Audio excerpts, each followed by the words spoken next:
Really में जन्म तो कब हुआ मुझे पता नहीं, और वास्तव में ये सही तिथि है या गलत मालूम नहीं। लेकिन लगता है कि यदि आदमी सामाजिक कार्य करे तो जन्म की पैदा होने की सार्थकता महसूस होती है।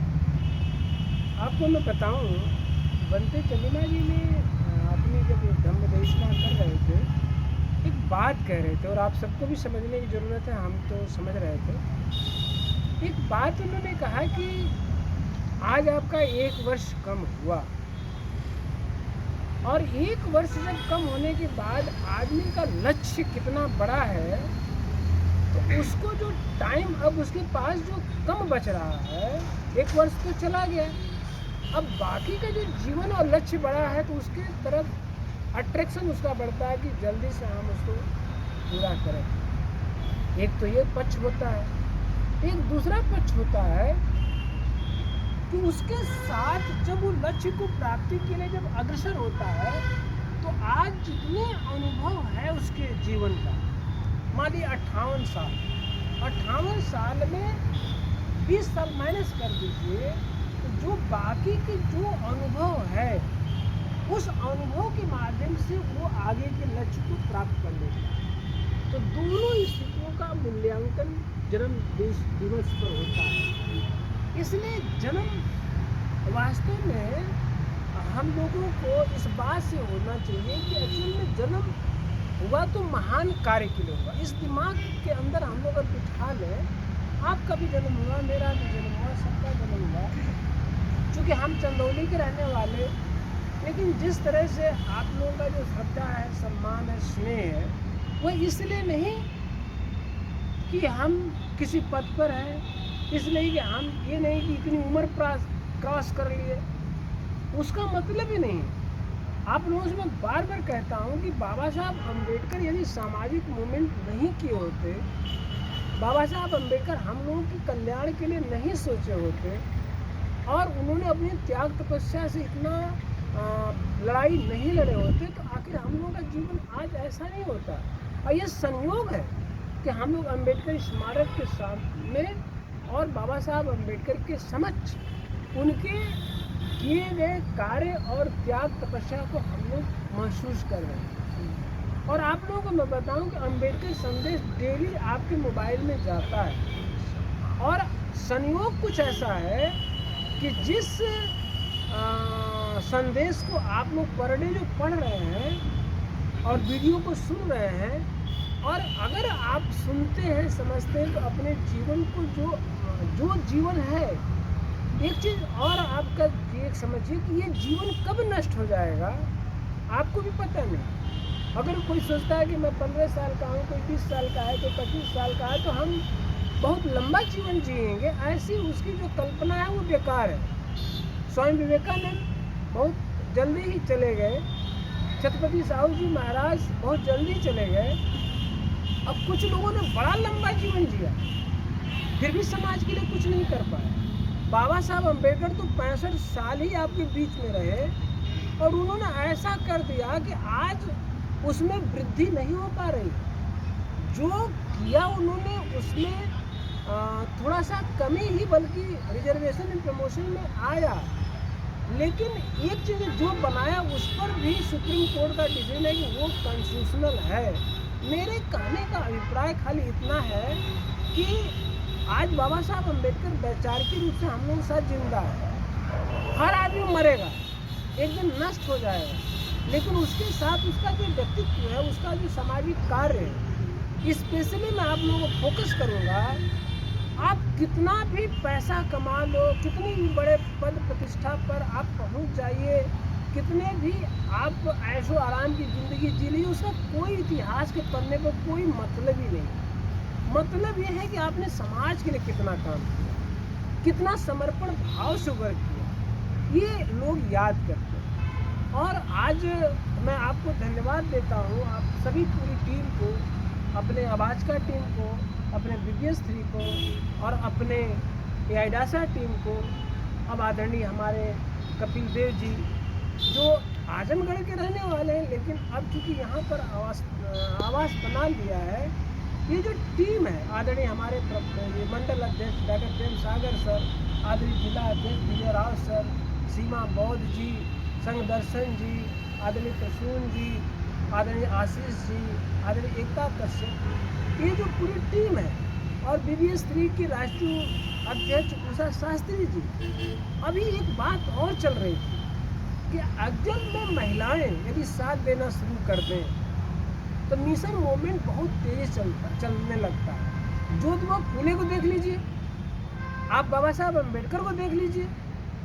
उसी तरह से जब मैं सीमा को और आदरणीय प्रवीण जी को जब देखता हूँ, फिर उसी चश्मे से परम आदरणीय डॉक्टर प्रेम सागर को और आदरणीय माला सागर को देखता हूँ। उसी तरह से जब निर्मला बौद्ध को देखता हूँ, विजय राव को देखता हूँ, तो हमें लगता है कि वास्तव में ये जो गाड़ी के दो पहिए हैं साथ साथ जब चलने लगते हैं तो मिशन मूवमेंट बड़ी तेज़ी से चलता है। इसीलिए हमको आज जो काम करते हुए इतना अनुभव हुआ, मुझे कोई ये नहीं बोलता है कितनी रात हुई, बल्कि इस बात की चर्चा होती है कि आखिर एक्चुअल में क्या क्या मीटिंग में हुआ।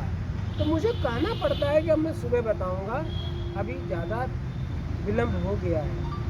लेकिन मेरे साथियों, आप सबसे मेरा अनुरोध है कि आप लोग जो काम कर रहे हैं बस यही निष्ठा बनाए रखिए। थोड़ा काम करने के लिए जीवन महान बनेगा, ऐसा आप लोग सोचिए और काम करिए।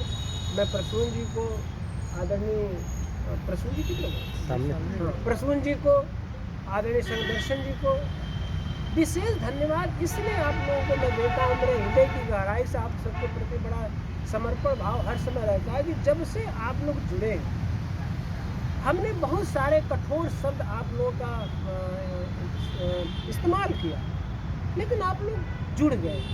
अब लगता है कि आप लोग मरते दम तक मिशन मूवमेंट को काम करते रहेंगे, कम करेंगे ज़्यादा करेंगे, लेकिन जो आपका जो तपस्या है, जो लगन है, आप लोगों को बड़ी ऊंचाई तक पहुंचाएगा।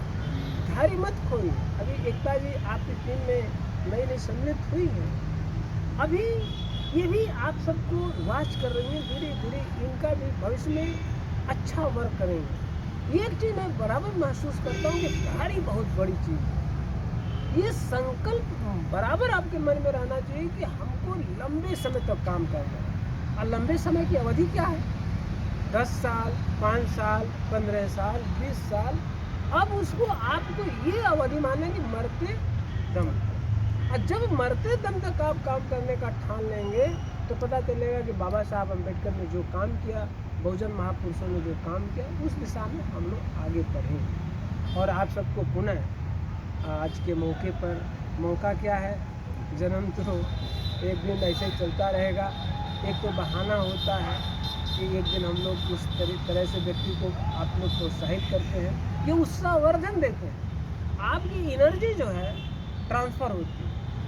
इस कार्यक्रम को करके आप लोगों ने एनर्जी को हमारे अंदर स्थानांतरित किया, ट्रांसफ़र किया कि हम लोग साथ में हैं। जब तक आप हैं, आप तो साथ काम करिए और हम लोग भी काम करेंगे। और एक दूसरे का अब हम लोग नई परंपरा भी डालेंगे बनारस के अंदर कि सबके जन्म को हम लोग इसी तरह से सेलिब्रेट करेंगे, सबको प्रोत्साहित करेंगे, सबको उत्साहित करेंगे। जैसे आज हम लोगों ने यहाँ इकट्ठा हो गए बहुत ही आप कम टाइम में।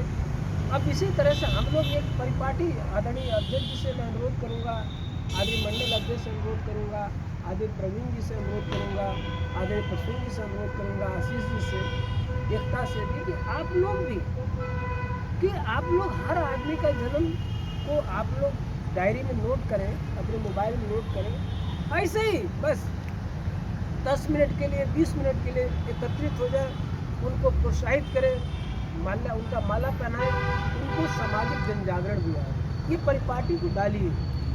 और इस तरह जब आप हम लोग कर लेंगे तो हम लोग बाबा साहब अम्बेडकर के मूवमेंट को आगे बढ़ाते रहेंगे। बाबा साहब अम्बेडकर को जयंती उनके जीवन काल में ही मनाई। बाबा साहब अम्बेडकर को मान पत्र उनको देते रहे लोग और स्वागत सम्मान करते रहे। इस तरह से बाबा साहब अम्बेडकर, एक तो ऐसी घटना हुई कि आपके अक्टूबर 1930 में बाबा साहब अम्बेडकर को जब जाना था आपके राउंड टेबल कॉन्फ्रेंस में, उनका जब मान पत्र पढ़ा गया और इतना मान पत्र में उनके सम्मान में लिखा गया, तो बाबा साहब अम्बेडकर जब बोलने के लिए उठे 5-6 मिनट केवल शांत रहे, इतने भावुक थे। जो भावुकता होती है, ये हम लोग, ये साधारण व्यक्ति का मसला नहीं है। 5-6 मिनट तो खड़े रह गए, इतने भावुक कि बोल नहीं पा रहे थे। ये बाबा साहब अम्बेडकर अपनी स्पीच में कहते हैं। तो आप लोगों को ये सब परिपाटी जो पढ़ाई लिखाई करके बाबा साहब अम्बेडकर का साहित्य पढ़ने का मुझे जो मौका मिल रहा है, और मैं धन्यवाद आज के दिन जरूर देना चाहूँगा विजय राव और विजय कुमार बौद्ध जी, जो अम्बेडकर संदेश को प्रतिदिन पूरे समाज को जागृत करने के लिए लिख रहे हैं। वीडियो के माध्यम से आदरणीय अम्बेडकर भूषण संगीत आर्या जी, जो आपको प्रतिदिन सुबह 5 बजे आपके मोबाइल पर वीडियो के माध्यम से, ऑडियो के माध्यम से देते हैं। आज के दिन उनको भी मैं याद करता हूँ, उनका सम्मान करता हूँ कि समाज के जन जागरण का काम कर रहे हैं। ये जो आप लोग काम किए हैं, वो मेरे व्यक्तिगत सम्मान का मसला नहीं है, ये एक्चुअल में समाज में किए गए कार्यों का आप मूल्यांकन करते हैं। और मैं चाहूँगा कि ये परंपरा सबके प्रति बनी रहे। इसी के साथ पुनः आप सभी का हार्दिक अभिनंदन करते हुए, धन्यवाद प्रकट करते हुए, कृतज्ञता प्रकट करते हुए, आपने बहुत ही सुंदर और बहुत ही सुव्यवस्थित और बहुत ही संदेशात्मक कार्यक्रम करके हमको प्रोत्साहित किया, उत्साहित किया, मेरा मार्गदर्शन किया। इसके लिए आप सबको हृदय की गहराई से नमो बुद्धाय, जय बुद्धाय।